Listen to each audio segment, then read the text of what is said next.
राहुल, प्रिया और राजन कॉलेज में पक्के दोस्त थे। वो तीनों एक डॉक्यूमेंट्री मूवी बनाने के बारे में सोच रहे थे।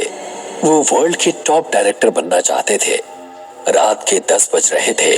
वो तीनों इस वक्त शिमला में घूमने आए हुए थे और होटल के कमरे में इसी बात को लेकर डिस्कस कर रहे थे। समझ में नहीं आता यार कि आखिर हम किस कॉन्सेप्ट पर डॉक्यूमेंट्री मूवीज बनाएं। अरे यार, बहुत सारे कॉन्सेप्ट हैं, किसी भी कॉन्सेप्ट को सेलेक्ट कर लेते हैं। हमें तो बस एक अच्छी सी डॉक्यूमेंट्री मूवी बनानी है और अपने काम को खत्म करना है। तुम दोनों पागल हो गए हो। हम किसी भी बेकार कॉन्सेप्ट पर डॉक्यूमेंट्री मूवीज नहीं बना सकते, क्योंकि हमें अपनी ये डॉक्यूमेंट्री मूवीज इंटरनेशनल प्रीमियर में दिखानी है। मुझे अपना मजाक बिल्कुल नहीं उड़वाना। तो तुम कहना क्या चाहती हो? हमें किसी ऐसे कॉन्सेप्ट पर मूवी बनानी चाहिए जो आज तक किसी ने नहीं बनाई हो, कोई रियल कॉन्सेप्ट। मेरे दिमाग में एक आइडिया है दोस्तों, पर पता नहीं वो आइडिया तुम लोगों को पसंद आएगा या नहीं। अब ये तो सुनने के बाद ही पता लगेगा कि हमें पसंद आएगा कि नहीं आएगा। क्यों ना हम लोग रियल घोस्ट पर एक डॉक्यूमेंट्री मूवी बनाएं। राहुल की बात सुनकर राजन और प्रिया कुछ देर तक बड़ी गंभीर मुद्रा में राहुल के चेहरे की ओर देखते रहे। अचानक वो दोनों राहुल का मजाक उड़ाते हुए हंसने लगे। तू पागल हो गया है क्या राहुल? घोस्ट, आत्मा, ये सब फिल्मों में अच्छी लगती हैं यार। तो मैं भी फिल्म बनाने की ही बात कर रहा हूँ। अरे बेवकूफ, ये सिर्फ मनगढ़ंत बातें हैं। हम सब जानते हैं कि फिल्मों में मेकअप करके घोस्ट बनाया जाता है और हमें डराया जाता है। और अब तो VFX का भी इस्तेमाल होने लगा है। ये टेक्निक जब से आई है तब से ये घोस्ट एकदम रियल लगते हैं। यही तो मैं तुम दोनों को समझाना चाहता हूँ। सोचो, अगर हमारे कैमरे में कोई रियल घोस्ट रिकॉर्ड हो जाए तो हम दोनों की किस्मत रातों रात पलट सकती है। और यहाँ से कुछ दूर एक कब्रिस्तान है। कहते हैं कि उस कब्रिस्तान में सिर्फ और सिर्फ लावारिस लाशें ही दफनाई जाती हैं। उस कब्रिस्तान के बारे में ये बात प्रसिद्ध है कि वहाँ एक डायन रहती है और कहते हैं कि जो भी उस डायन को अपनी आंखों से देख लेता है वो उसे जिंदा नहीं छोड़ती। दोस्तों, मुझे नहीं पता कि इस बात में कितनी सच्चाई है, पर मेरा दिल कहता है कि वहाँ पर कुछ तो है। वो सब उस कब्रिस्तान पर जाने के लिए राजी हो गए। वो तीनों दोस्त होटल के रूम से बाहर निकल आए। बाहर सर्दी बहुत ज्यादा थी।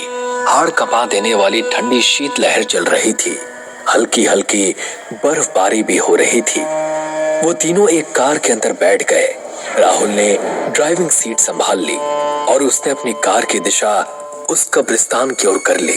कुछ ही देर में वो उस कब्रिस्तान में खड़े थे। पता नहीं क्यों उस कब्रिस्तान के भयावता भरे सन्नाटे को देखकर प्रिया के शरीर के रोंगटे खड़े होने लगे। भयंकर सर्दी में उसके माथे पर पसीने की बूंदें टपकने लगी, मगर उसने इस डर को बड़ी सुंदरता से छिपा लिया। राहुल ने तुरंत वीडियो कैमरा निकाल लिया।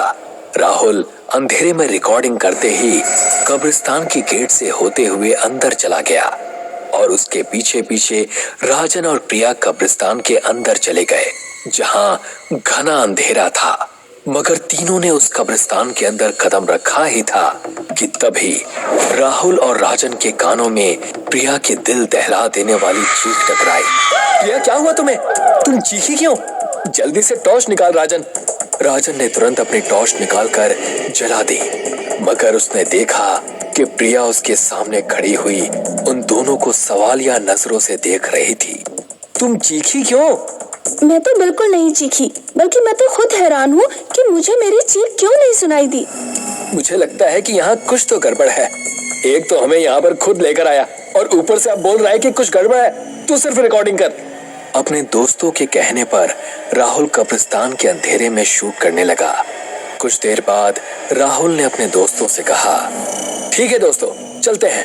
अब तो कंप्यूटर में देख कर ही पता चलेगा कि कैमरे में क्या रिकॉर्ड हुआ है। तीनों अपनी कार में बैठ गए। राहुल के चेहरे पर थकान झलक रही थी। क्या हुआ राहुल, तेरे चेहरे पर थकान कैसी?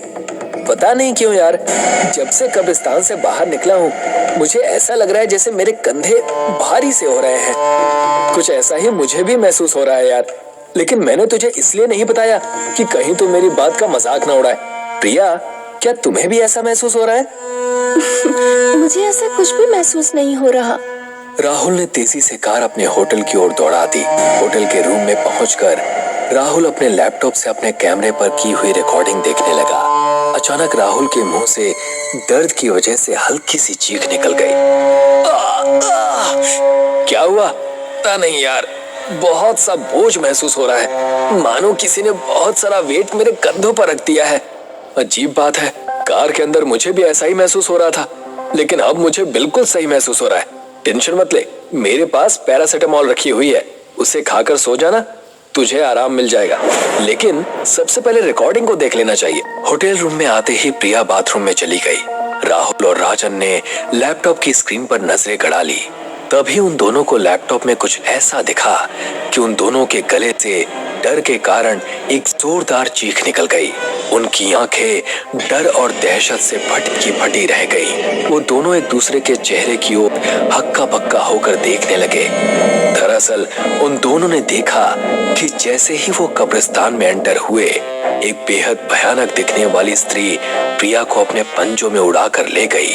उन दोनों ने लैपटॉप में देखा कि वो कब्रिस्तान में अकेले नहीं थे। उन तीनों के अलावा कब्रिस्तान बहुत से भयानक दिखने वाली आत्माओं से भरा हुआ था और वो भयानक चेहरे वाले राहुल और राजन की ओर घूर कर देख रहे थे।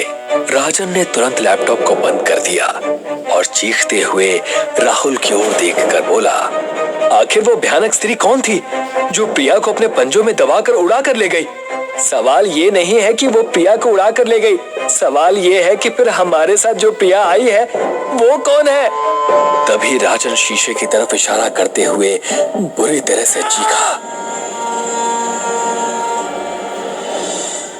राहुल ने जैसे ही खुद को शीशे में देखा तो उसके भी गले से एक जोरदार चीख निकल गई। तेरे दोनों कंधों पर कोई बैठा हुआ है राहुल। राहुल के दोनों कंधों पर भयानक दिखने वाली स्त्रियां बैठी हुई थी जो सिर्फ शीशे में ही दिखाई दे रही थी। हमें यहाँ से भागना होगा मेरे दोस्त। तभी प्रिया बाथरूम से निकलकर बाहर आ गई। अचानक राहुल के कंधे पर बोझ खत्म हो गया, मगर प्रिया का चेहरा बेहद भयानक हो चुका था। उसकी आंखों की पुतलियां बिल्कुल सफेद थी, लेकिन देखते ही देखते प्रिया एक भयानक डायन में परिवर्तित हो गई। उस डायन का शरीर लचीला था। तभी वो डायन बहुत तेजी से राहुल के ऊपर झपटी और एक ही झटके में राहुल के गर्दन में अपने दांत गड़ा दिए और उसका खून पी गई। उस डायन ने राजन को तो कुछ समझने का मौका ही नहीं दिया और उसने राजन के साथ भी वही किया जो राहुल के साथ किया था। दरअसल प्रिया को तो कब्रिस्तान में डायन उसी वक्त उड़ाकर ले गई थी। प्रिया की लाश तो कब्रिस्तान में ही पड़ी हुई थी। कुछ ही सेकंड में वो डायन हवा में गायब हो गई। अगले दिन पुलिस को होटल में राहुल और राजन की लाश मिली। पुलिस इंस्पेक्टर करण अपने हवलदार से बोला, इन दोनों की लाशों की हालत देखकर लगता है जैसे कि इन दोनों को किसी जंगली जानवर ने मारा है, मगर इस 5 स्टार होटल में जंगली जानवर कैसे आ सकता है? इन्हें किसी जंगली जानवर ने नहीं मारा साहब, ये जरूर उस कब्रिस्तान में वीडियो शूट करने के लिए गए होंगे। कुछ देर पहले मुझे सूचना मिली है कि उस कब्रिस्तान में प्रिया नाम की लड़की की लाश पाई गई है। उसके शरीर को भी चीर फाड़ कर रख दिया है। वो इन दोनों के साथ शिमला आई थी। सारा शिमला जानता है साहब कि वहाँ एक डायन का राज है। तुम ये बात दावे से कैसे कह सकते हो? देख नहीं रहे साहब, सामने कैमरा रखा है, लैपटॉप बंद पड़ा है, जरूर ये दोनों कैमरे में उसी डायन को रिकॉर्ड करके ले आए होंगे। अगर ऐसी बात है तो फिर मैं वो वीडियो रिकॉर्डिंग जरूर देखूंगा। ऐसी गलती मत करना साहब, नहीं तो आज की रात तुम्हारी भी आखिरी रात होगी, क्योंकि वहाँ कुछ तो है। हवलदार की बात सुनकर ना जाने क्यों इंस्पेक्टर करण के डर से रोंगटे खड़े हो गए और फिर कुछ दिन बाद पुलिस ने फाइल क्लोज कर दी।